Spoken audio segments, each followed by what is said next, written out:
Floor, medyo pwede pang magamit. Alright, akit po tayo ngayon. Sa mga kapuso, umakit ka ngayon sa second floor ng Dambalit Elementary School. Nakikita natin yung bubong ay medyo may konting remnants, mancha-mancha ng tubig dahil nga sa tulo ng bubong. At syempre, ang sanhi po ng tulo ng bubong or ay ng pinanggagalingan ng tulo ng bubong ay ang pagkabutas, di ba? Because of rust.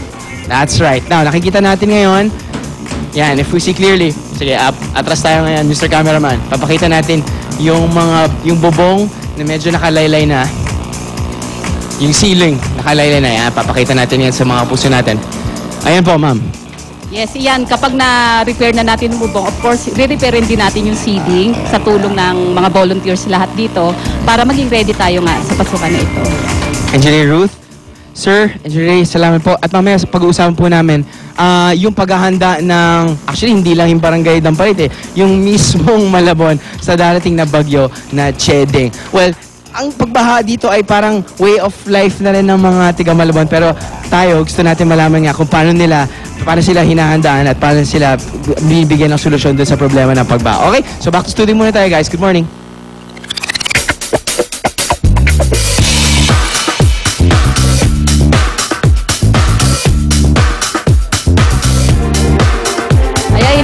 Mga schools at syempre dapat ihanda na rin natin ang mga papasok sa school ang ating mga anak. Siguraduhin natin na protektado sila pagdating ng panahon ng tag-ulan. Syempre ngayong umaga pag-uusapan naman natin, meron tayong mga i-feature na mga payong, bota at mga raincoats para masigurong safe ang ating mga anak. Para sa payong, makakausap po muna natin si Miss Angie Tuazon. Good morning, Miss Angie. Good morning, Susie. Welcome back sa unang hirit. Miss Angie, ano ba ang mga bagong payong na meron tayo ngayon? We have the soft PVC umbrella here. This is for kids. Ibang material. Oo, plastic siya actually. Soft PVC ang tawag dito. So this is yung very usual popular material for the po ba? kids. Ano ba ang tawag doon? Sa usual payong material? Tafeta. Tafeta, nylon tafeta. Yes. And then we also have the European pongee. Ooh! And this is something different, no? Okay, iba yung Maganda material siya. niya. Iba yung feel niya. Hindi tumatagos ang tubig dito. Ginagamit dito for jackets actually. Ay, okay. Yes. That's what it feels like. Tama-tama. And then this one is something different because pwede rain or shine at saka meron siya electric fan. Okay, naka-on yung electric fan. Yes. Sa off mo, pag umuulan o pag umaaraw, i-on mo na lang ulit. Kasi di ba, Miss Angie, dito sa atin, kahit umuulan pa minsan, humid. Ibig sabihin, pinapawisan ka pa rin, mainit pa din. Correct, correct. So, pwede ka magbukas ng electric fan. Kamusta naman yan? Yung mga nasa loob dyan, meron ng mga gusto nito. Yes. Magkano usually yung mga retail ng ganito, Miss Angie? About 1,000. 1,000. 2-in-1 kasi siya, payong and fan. Ito naman, ang sweet! This is what you call the couple's umbrella. Diba? Super sweet! Yes. And for pag may kasama kayong mga bata at hindi sila maulanan pag nasa eskwela, susunduin nyo, mas madaling gamitin to actually. Kasi usually din naman, meron naman talagang taga-sundo yung mga bagets. Yes. Diba? Kaya tama-tama yung ganitong payong. Yes. Ayan. And we also have this one, the automatic umbrella. This is actually 3 folds. Ang maganda dito, pag pumasok kayo sa sasakyan o sumasakay kayo ng jeep, isang click lang, bumubukas na siya. Naku, edi. Yan. Ayan, so ready ka na. Pumasok ka na sa jeep o kaya sa kotse. Okay. Sasara mo agad, hindi ka na mababasa. Yes. Kasi usually yung iba, ma'am, yung pangbukas lang, pero ang pagsara is manual. Yes. So ito, ang pagsara niya, nag-automatic din. Okay. And then we also have this one, kaya lang may araw, no? Pag binuksan mo siya, actually ginagamit to sa gabi. Kasi meron siyang ilaw, kaya lang hindi masyado makita. Kasi may araw dito, pero umiilaw siya. So kung meron kayong kadate o magtatanan kayo, magtatanan talaga yun. Hanapin mo lang ako yung may umiilaw na payong. Ayan, pag may sumusundo pala yan sa gabi, di ba yung mga asawa, nusundo sa call center yung kanila mga misis, di ba? Ayan, pwede yan. Kitang-kita kayo habang lalakad kayo. Ayun, sweet and sweet. And then we also have this one, no? Ano siya, metallic backing. Okay. Actually. Okay. And then, we also have this one. Meron yung super laki. Yon, para sure na hindi kayo mauulanan. Okay. Kasama ng mga anak ninyo, pumapasok kayo sa eskwela, pumapasok yung hangin dito sa taas. Okay. Para hindi bumaliktad yung payong ninyo. Kasi yun yung problema kapag malakas yung hangin kapag bumabagyo.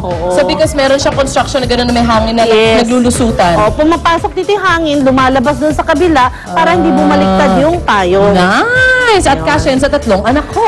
Kaya lipat tayo sa bata o kay Lynn muna. Yes, Mare. Ako Okay na muna. bahala rito. Ito naman. So, mula sa payong, punta naman tayo sa mga ayaw magpayong. Yung mga bata, usually gusto nila kasi, di ba may backpack silang hawak or whatever, kailangan nakakapote na sila. At para pag-usapan niya, kasama natin ngayon si Charlie. Good morning, Charlie. Good morning. Okay, Charlie. So, ano ba ang bagong features meron ng mga kapote mo? Ang bagong features po natin ngayon, meron na silang extender for backpack. Oo, kasi medyo nakaangat nga siya ng ganyan, ano? So, yung mga bata kasi nag-backpack talaga Okay. lagi to go to school. Some of them nakadahila, pero most of them naka-backpack. Naka-backpack po talaga. Talagang for schools po to talaga. Yeah, so it's not just for boys, so pati yung mga iba pang for girls girls, any, so mga backpack nila, ayan, Kasi kitang-kita po nyo dati naman. po karaniwan, wala pong backpack. So hindi nila nasasara yung harap. Oo, Nababasa rin po sila. nababasa yung katawan nila sa harap. O di kaya yung backpack nila, nasa labas ng kapote nila. So yung Sa mga labas. libro nila, basa Nababasa. na.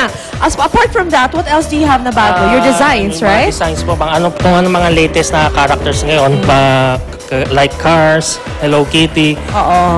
Ben 10. Ben 10. So basically, mga... kung anong designs, kung ano pong merong designs po ngayon. Okay, so anong designs ang gusto ng mga bata? Kasi syempre gusto nila character, Ano di ang hilig ba? po ng bata ngayon. Oo, that's right. So mga cartoons and that. So maraming salamat, Charlie. Thank you very much. Thank you rin Nga po pala, sa'yo. magkano yung mga ganyang klase, yung mga backpack? 180 po. 180. Alright. Yung mga wala namang backpack feature. Actually, same price lang. Same sila. same price. Parang ako taga Pinondo. lumalabas, Marsa. Lumalabas. Kapag anak kasi.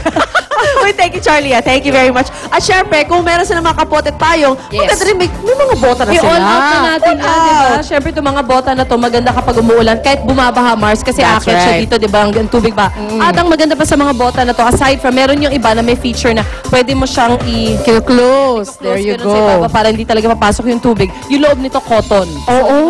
Init. O, so yung mga gusto mag-socks or pwede rin hindi mag-socks, di ba? Okay Oo. lang. Ngayon, para sa mga high school students, yung mga dalaginding, dalaga, Yan. gusto nila yung mga parang slip-on. So, ito yung mga para sa kanila. There you go. Ang tawag dito, Oh. skimmers. Tapos ganun din, made of the same material ng mga bota. Tapos, ito yung Palalaki. interesting sa mga boys. Kapag kayo ay mga papuntang office, tapos nakabalat kayo, kahit siguro rubber siguro, pwede nyo i-slip ito over your shoes. Ayan. So, pag kunwari yung existing sapatos nyo, parang lalagyan nyo Ay, nila lalagyan parang nila, kapote. slip it on. Kumbaga, slip it on. Pero yung isa, talaga mas protektado pa kasi My mataas God. siya.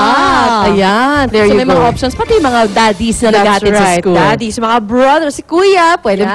So, ayan po, protektado talaga ang inyong mga anak. Hindi lang sila, pati kayo, protektado sa ulan. Oh yes, I am ready. Dapat yan ang ating mantra lalo na malapit na pumasok ang panahon ng tag-ulan at pasukan. Magbabalik pa right. unang hirit.